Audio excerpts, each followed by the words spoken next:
کیا آپ نے دیکھا اس شخص کو جو آخرت کو جھٹلاتا ہے؟ کیا صفت ہے؟ آئیے پہلی صفت بیان کی جائے، فَذَلِكَ الَّذِي يَدُّ الْيَتِيمِ۔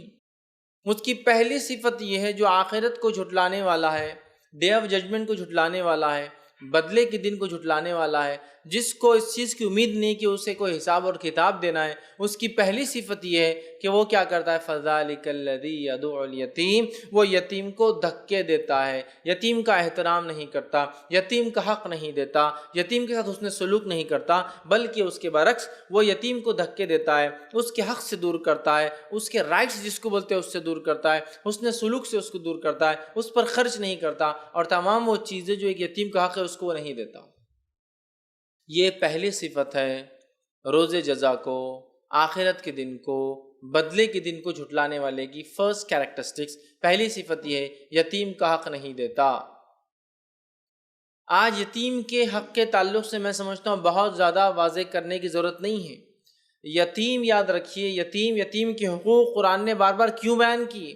اس لیے کہ یتیم جو ہے یاد رکھیے سماج کا سب سے کمزور فرد ہوتا ہے، اور اسلام کی یہ خصوصیت ہے کہ اس نے جس کو جتنا اور جیسے چاہیے اتنا حق دیا۔ یاد رکھیے جیسے اللہ رب العزت نے مرد اور عورتوں کو بنایا تو جو حق مردوں کو چاہیے تھا وہ حق ان کو دیا، جو عورتوں کو حق چاہیے تھا ان کو وہ حق دیا۔ یاد رکھیے، جس کو عام زبان میں سمجھاؤ تو اسلام نے جس کو جتنا حق تھا، جتنا ضرورت تھی، اتنی چیزیں دی۔ یاد رکھیے، تو یہاں کہا جا رہا ہے کہ وہ شخص جو یتیم کو دھکے دیتا ہے، مطلب اس کا حق نہیں دیتا۔ دھکے سے مراد ہر وقت فزیکل دھکا نہیں، یہ بھی اس میں شامل ہے کہ کوئی ٹارچر کی نیت سے، تکلیف دینے کی نیت سے، اذیت دینے کی نیت سے، مارنے کی نیت سے یتیم کو وہ کرے، جبکہ اس کی نیت اس کی اصلاح نہ ہو، بلکہ اس کو اس کے حق سے دور کرنا، اس کو حقیر بتانا، اس کو چھوٹا بتانا، یہ بتانا کہ اس کے ساتھ کچھ بھی کیا جا سکتا ہے، یہ بھی شامل ہے۔ تو وہ اس کے رائٹس، اس کے ادھیکار، اس کے حقوق سے ایک آرفن کو، ایک یتیم کو دور کر دیتا ہے۔ یہ پہلی صفت ہے اس شخص کی، یا اس صورت میں جو پہلی صفت بتائی جا رہی ہے اس شخص کی جو قیامت کے دن کو، ڈے آف ججمنٹ کو، بدلے کے دن کو جھٹلاتا ہے، وہ یتیم کو اس کا حق نہیں دیتا، اس کا رائٹ نہیں دیتا۔ اب یتیم کون ہوتا ہے یہ بھی جان لیں۔ یتیم انسان والد کے، باپ کے مرنے سے ہوتا ہے، ماں کے مرنے سے بچہ یتیم نہیں کہلاتا۔ یاد رکھیے، ٹھیک ہے؟ تو یتیم وہ بچہ ہوتا ہے جس کے والد کا انتقال ہو جائے، کب؟ اس کے بالغ ہونے سے پہلے۔ اس لیے کہ کسی نہ کسی زندگی کے مرحلے میں سب کے والدین کا انتقال ہو جاتا ہے، سب کے والد کا انتقال ہوتا ہے، تو کیا وہ یتیم ہوں گا؟ نہیں۔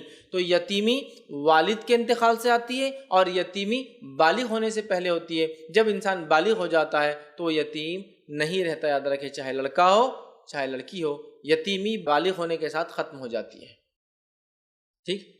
تو یتیم اور انسان بالغ کب ہوتا ہے، اس کے تعلق سے مختلف اقوال ہیں، لیکن جو سب سے مشہور اور معروف بات ہے وہ یہ ہے، جو علماء لکھتے ہیں وہ یہ ہے کہ جب ایک لڑکا نوجوان ہو جائے، ٹھیک ہے، اس کو احتلام آئے یا زیر ناف بال آ جائے، وہ بالغ ہو گیا۔ لڑکی کے تعلق سے بھی یہی بات ہے، یا اسے حیض آ جائے یا زیر ناف بال آ جائے، وہ بھی بالغ ہو گئی۔ یہ عموماً 9، 10 یا 11 سال کی عمر ہوتی ہے، تو بس انسان تب تک یتیم ہوتا ہے، اس کے بعد نہیں۔ یاد رکھیے، ٹھیک؟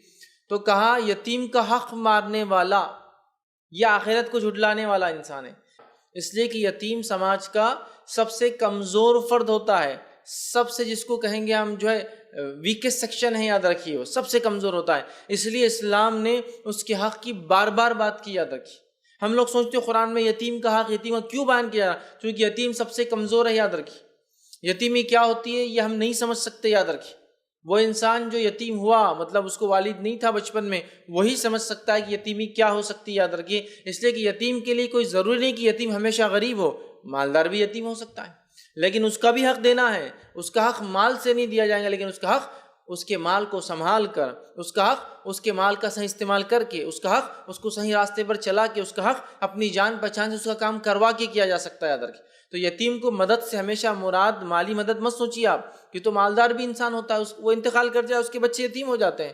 تو یاد رکھیے، یتیمی بہت زیادہ کمزوری ہے، یتیم سماج کا سب سے کمزور فرد ہوتا ہے، لہذا اسلام نے اتنا زور دیا اور کہا کہ جو یتیم کو حق نہیں دیتا، دھکے مارتا ہے، وہ آخرت کے دن کو جھٹلانے والا ہے۔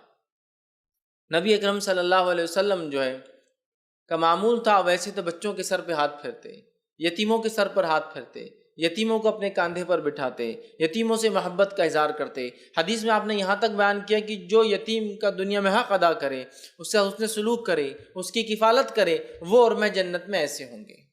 وہ اور میں جنت میں ایسے بہت قریب. راوی کہتے ہیں کہ آپ نے جو ہے شہادت کی انگلی اور بیچ کی انگلی اٹھائی، ایسے مطلب بہت قریب، بہت قریب.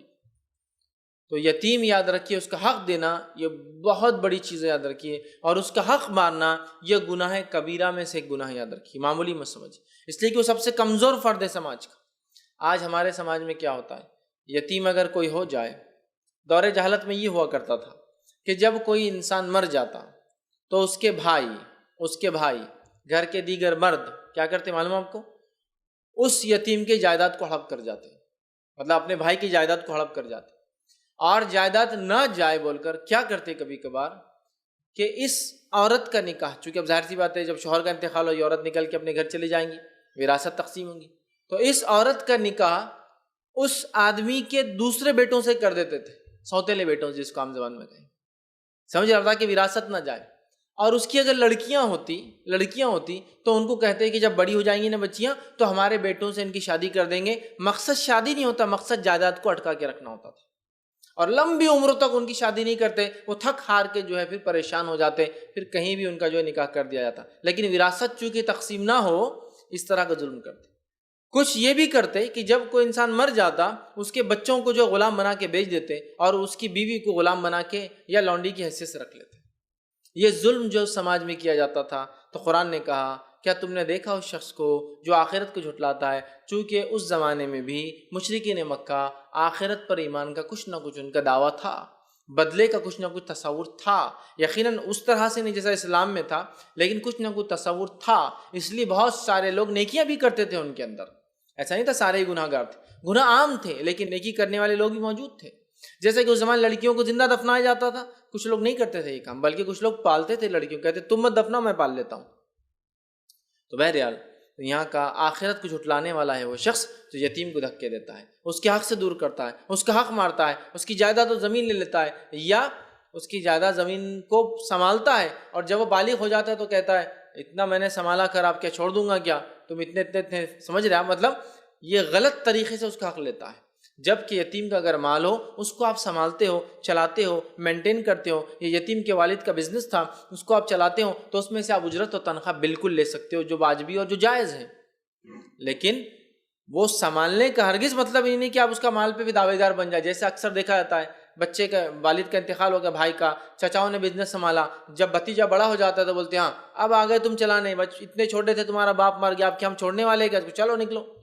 نہیں، آپ نے جو سنبھالا اس کا بدلہ اللہ آپ کو آخرت میں دیں گا. آپ اس کی اجرت لے سکتے تھے لیکن یتیم کی تجارت یا اس کے والد کا حق آپ نہیں لے سکتے جو اس نے چھوڑ کر گیا. وہ ان بچوں کا ہی ہوگا، جب وہ بالغ ہو جائے اس کو دینا پڑے گا.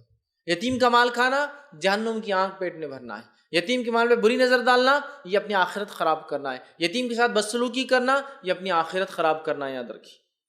لیکن ہمارے پاس یتیم لڑکی اور لڑکیوں کے ساتھ کیا سلوک ہوتا ہے، اللہ رحم کرے. سگے چچا موجود ہے، ہاں، اور اس کے بعد بھی یہ حال ہے کہ ان بھتیجوں کو آرفنیج یتیم خانوں میں ڈال دیا جا رہا ہے. کیوں؟ تو مقصد یہ نہیں کہ پال نہیں سکتے، مقصد یہ کہ جائیداد سے ابھی سے محروم کریں گے تو یہ بھول جائیں گے بڑے ہونے تک. مسئلہ یہ ہے. تو یتیم کا بالکل حق مت ماریے، جو اس کا حق ہے یاد رکھ دے دیجیے، ورنہ یتیم کا حق مارنے والا جہنم میں جائیں گا، یاد رکھیے.